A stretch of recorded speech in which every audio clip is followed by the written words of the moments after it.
Jiario witongi mage masira manotimore apaya marodi kochi Morongo e kaunti ma Homa Bay toka piko mane gitiyo godo tuomore gi nyamburko mar simiti.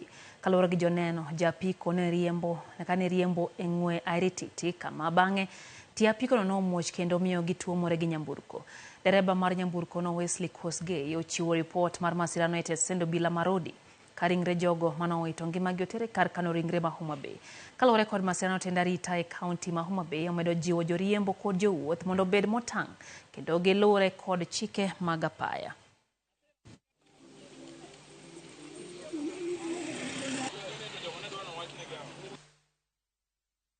Mtu ya bodaboda alikuwa anatoka road na mahindi. Walikuwa na watu wawili. Kidogo tu ameacha barabara amenikuja. Mimi nimejaribu kuepa lakini ikawa amefika. Kitu ya kwanza nikashuka nikaingia kwa mamiwa. Kitu ya bodaboda mmoja akatokelezea akanifuata. Akaniambia panda. Nikaona kama ananipeleka kwa watu, mimi nikasema acha nipande tu. Already shakuwa.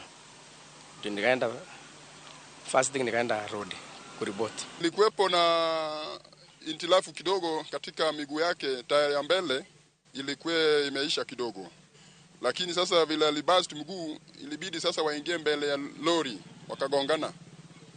Sasa vile aliingia, driver ya lori pia alijaribu vile alikuwa anaweza. Lakini haikuwa anaweza kufanya nini? Kutoboa katika hiyo rakati. And the accident has occurred because of the narrowness of the road. Sisi tunaomba serikali atuzoeke hii barabara afungulie kubwa sasa.